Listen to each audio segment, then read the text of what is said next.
আসসালামু আলাইকুম, welcome back to my channel. কেমন আছো তোমরা সবাই? আশা করি খুব ভালো আছো, সুস্থ আছো। তো রমজান মাসের ব্লগ আবার দুপুর থেকে শুরু করে দিয়েছি। আর আজকে 13টা রোজা। তো আমার এই 13টা রোজার ব্লগটা অনেক লেট যাচ্ছে, কারণ আমার এডিট করা হয়নি। সারাদিন ভালো লাগে না, জানো, সারাদিন রোজা করে আর এডিট করার সময়ও হয় না। রাতের নামাজ পড়লে মনে হয় যেন খেয়ে শুয়ে পড়ি, তো এইরকমই হচ্ছে। তো চলো, আজকের ইফতারের রান্নাটা হচ্ছে, তো কী কী হচ্ছে তোমাদেরকে বলে দিই। আজকের হচ্ছে দই ফুচকা হবে, যার জন্য ফুচকাটা আগে থেকে ভেজে রাখা হচ্ছে। দেখো, তেলে দিলেই কতটা বড় বড় হয়ে গেছে। এখানে ভেজে রাখলাম। ব্রেড কয়েকটা নিয়ে নিয়েছি, নিয়ে আমার সাই টুকরো করব। যেহেতু একটু মালাই আমার করা আছে অন্য দিনের, তো ভাবলাম যেটুকু মালাই আছে তো সেইটুকু দিয়ে সাই টুকরো করে নিই। তো ওখানে লস্যি হচ্ছে। আর এখানে যেটা হচ্ছে দেখো, পাটিসাপটা। তো এখানে পাটিসাপটা করা হচ্ছে, তো এক এক করে সমস্ত কিছু রেডি করা হচ্ছে। আর এখানে নারকেলের যে ছাইটা সেটা করে নেওয়া হচ্ছে। নারকেলের কি বলে এটা, যাই হোক, করে নেওয়া হচ্ছে। আর এবারে আমি আমার লস্যিটা করে নিচ্ছি। বিকেলবেলা পর পর এরকম এক একটা কাজ করতে করতে কীভাবে 3-4 ঘন্টা চলে যায় কিছু বোঝাই যায় না, বিকালটা কিছু মনে হয় না। আর এখানে দেখো শুরু করে দেওয়া হয়েছে পাটিসাপটা। তো এরকম ননস্টিকের একটা প্যান নিতে হবে, অল্প একটু ব্যাটার দিয়ে দিলে উপরটা যখনই হয়ে যাবে তখনই এইভাবে নামিয়ে, আর যে যে ব্যাটার বলছি, নারকেলের যেটা করা হয়েছে সেটাকে এইভাবে লম্বা করে দিয়ে দাও, দিয়ে রাউন্ড করে করে গোল করে দাও। গোল লাই লম্বা লম্বা করে রাউন্ড করে দাও। তো হয়ে গেল পাটিসাপটা। আর ব্যাটারটা করা হচ্ছে সামনে অবশ্যই একটু লাগিয়ে দেবে যাতে খুলে না যায় ফ্রাই করার সময়। আর আমি এটা না গ্রিন কালার দিয়েছি, যার কারণে এরকম লাগছে। তো তোমরা কালার নাও দিয়ে করতে পারো, আমি একটু কালার দিয়ে দিয়েছি যাতে দেখতে একটু ভালো লাগে। এখানে চানা অলরেডি হয়ে গেছে। আর দই ফুচকার জন্য এখানে সমস্ত কিছু রেডি হয়ে গেছে। ধনেপাতার চাটনি, তারপরে দই, চিনি দিয়ে মিক্সড করে রাখা হয়েছে। এখানে স্যালাড হয়ে গেছে। এখানে যে ব্রেডটা ছিল সেটাকে কি বলে, একটু চিনি পানি সিরা করে তাতে একটু ডুবিয়ে রেখে দেওয়া হয়েছে। ঠিক আছে, তো এক এক করে সব হয়ে গেছে, সব রেডি আছে। দই ফুচকাটা জাস্ট লাস্টে করা হবে। আর এখানে দেখো একটু বেগুনি করা হচ্ছে, তো বেসন দিয়ে বেগুনি আর আলু যেটা হয় আলু বাড়ে সেটাও করা হচ্ছে। তো একটুখানি বেসন গলা হয়েছে, যেটা দিয়ে দুটো কাজ হয়ে যাচ্ছে। তো লাস্ট এখন মোমেন্ট চলছে, হুটোপাটা চলছে, আজানের টাইম হয়ে গেছে। আর এখানে দেখো এক প্লেটের মধ্যে ফুচকা যা ধরেছে এখানে নিয়ে নেওয়া হয়েছে। দেন তারপরে এক এক করে এইভাবে ফুচকাগুলো সাজিয়ে নেওয়া হচ্ছে। তা চলো দেখতে থাকো। প্রথমে একটুখানি ধনে পাতা চাটনি দিয়ে দেওয়া হয়েছে। তারপরে টক দই দিয়ে দেওয়া হচ্ছে। টক দইয়ের সাথে চিনিটা একটু বেশি দেবে, একটু মিষ্টি মিষ্টি হলে তবে ভালো লাগে। দই ফুচকা টকটক ভালো লাগে না, তো এখানে চিনির পরিমাণ একটু বেশি দিয়ে দেবে যাতে খেতেও ভালো লাগে। তো পরপর করে 1 চামচ করে এইভাবে দিয়ে দেওয়া হচ্ছে।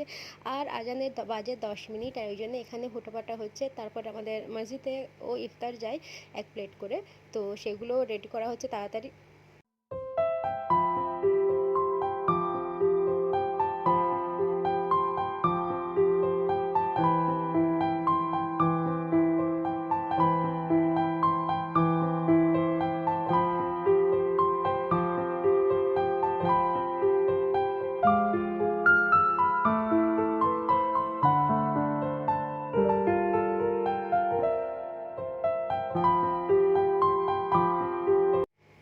তো এখানে রেডি হয়ে গেল দই ফুচকা। লাস্ট একটু জিরা আর একটু জলজিরা পাউডার এখানে দিয়ে দিয়েছি, আর ঝুরি ভাজা একটু ভরে ভরে দিয়ে দিয়েছি। তো হয়ে গেল, দেখো কত সুন্দর দেখতে লাগছে।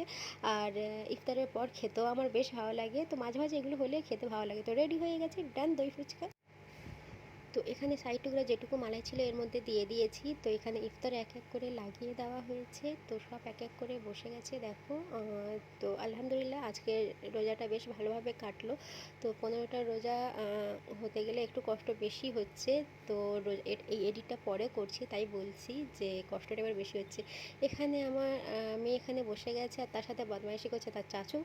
আর এখানে অলরেডি সাজানো হচ্ছে অল্প অল্প করে। আর এখানে তো এইসবই চলতে থাকে, দোয়া করো রমজান মাসটা খুব ভালোভাবে কেটে যাক সবার, তোমাদের আমাদের সবার খুব ভালোভাবে কেটে যাক। আর এখানে এনায়েতের বদমাইশি চলছে, তার সাথে ওর চাচু লেগেই যাচ্ছে।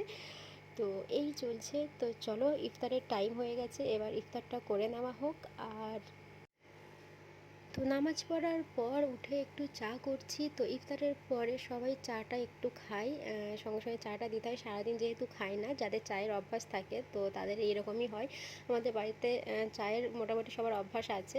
আর এখানে একটু রেডি হচ্ছি, ইনায়েত এখানে রেডি হয়ে নিয়েছে, দেখতে পারো। ইনায়েত না পড়ে গিয়ে ওর হাতে একটু লেগে গেছে। তো যাই হোক, এখানে রেডি হয়ে গেছে, রেডি হয়ে নিয়েছি। তো একটু বাইরে যাব হালিম খেতে। তো হাজব্যান্ড বললো যে একটা হালিম বেশ ভালো নাকি তৈরি করছে একটা দোকানে। তো ভাবলাম, বললো যে একটু চলো তো খেয়ে আসি। তো ভাবলাম চলো একটু ঘুরে আসি, গিয়ে একটু খেয়ে আসি দেখি। যদি আমার অতটা শখ লাগে না খাওয়ার, বাট বাইরে একটু ঘুরে এলাম, একটু খেলাম এই। তো বসে গেছি বাইকে আর যাচ্ছি। তো চলো তোমাদেরকে দেখাবো কোথায় হালিম কেমন। রোজার মাসে বেশিরভাগ এরকম হালিম সব জায়গায় করে আর কি। এর আগে রোজা ছাড়া দেখা যায় না অতটা, বাট রোজার মাসে আমাদের এখানে সব জায়গায় এক একটা করে স্টল খুলে দেয় এই হালিমের। তো এখানে চলে এসছে দেখো, আর এখানে রেডি করা হচ্ছে। আর এখানে তোমাদেরকে একটু দেখালাম যে কিভাবে হালিম কিভাবে রেডি করছে এখানে দেখো। তো দেখতে থাকো।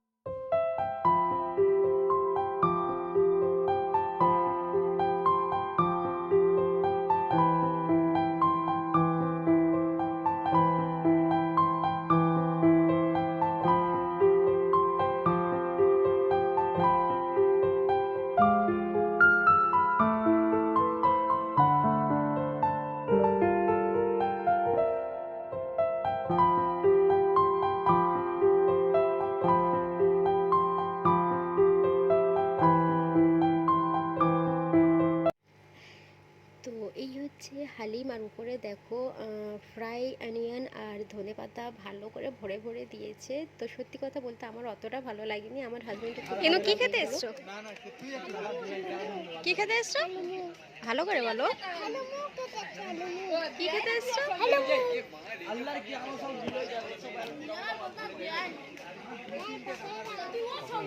পকোড়া খাবে, পকোড়া।